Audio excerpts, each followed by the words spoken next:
Shalom. Thanks for joining me today. Today I'm going to tell a short story about how wires got crossed in communication. All right. And sometimes that happens. You're talking with someone and you think you're talking about A and they're talking about B, and it's not until you little ways into it that you realize, oh, that's what you meant. Okay. Well, those of you who know me personally know that I can be quite gregarious. And just as an aside, when I worked back in Detroit at Wayne State University, I know one of my supervisors said to me, Sharon, you could talk to Hannibal. Okay. Because they just knew that I hardly ever meet a stranger more than 30 seconds because I can walk up and I can start a conversation. All right. So while I was at the university, the Chaldean community worked with the university and they were going to have an award ceremony. And someone from the school that I worked with, which was it was a center, not a school, the Center for Urban Studies, um, they had asked me if I would represent the university because they knew that I would go and would be gregarious, and some of the people there I already knew. Well, it was an evening event and it was during the week. And my husband, Floyd, was not interested at all in going because he just wasn't. Okay. So my good friend who had an Arab background, she said, "Oh, Sharon, you can't go by yourself. You have to have an escort." So I didn't know what the protocol was. So I said, okay, well, I'll have an escort. And so she had a very good friend who was, I think he was Chaldean, but I'm not sure. But anyway, I knew him. And so it was such a big deal to her for me to go and to represent the university. And she also worked at the university too. And so that she came and helped me to get ready to make sure that my dress was all right and that my hair was all right and everything else. But anyway, I digress from this particular story. Okay, so I am gregarious. We've got that kind of much settled. It wasn't too long after Floyd died, and he died in August of 2020. Okay, so this was sometime in the summer because I went to Walmart, and I remember in the produce section they had lots of watermelons out, so it had to still be the summer. Now, anyway, when I walked into Walmart, there in the entranceway, there was an elderly man that was sitting there, and he probably was waiting for the access bus to pick him up or somebody to pick him up. But he was sitting there, and he kind of had his head bent down, and he was rubbing on both of his knees. And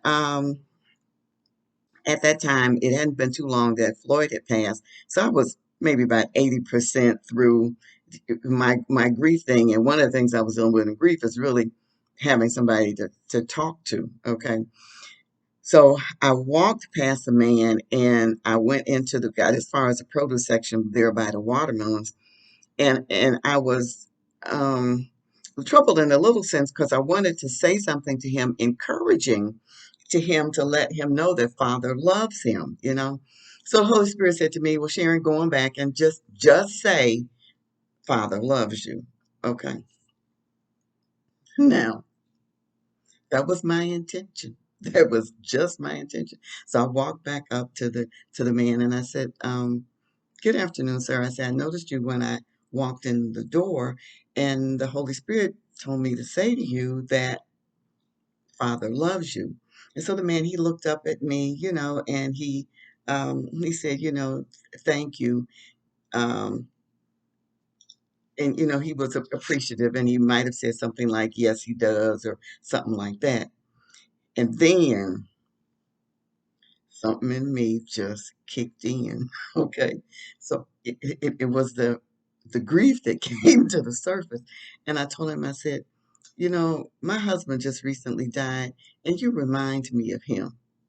Okay, when I said that, that man perked up.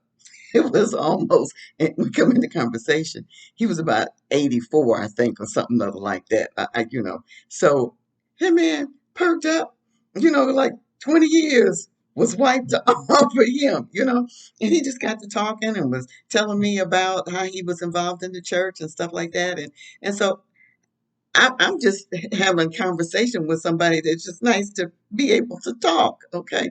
And so I was telling him about, my faith and about the ministry and stuff like that.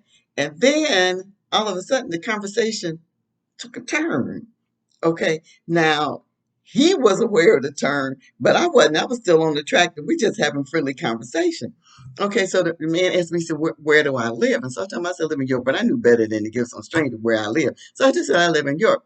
So he said he lived in, and he told me another community that was in South Carolina. So I said, well, I had been through that community, but I really didn't know it well. So he said, what you do is when you go down this highway and you come off at this particular exit, and then you'll see a Dollar General. And then right catacorny from the Dollar General is a gas station. And my house is 6 houses down from the gas station.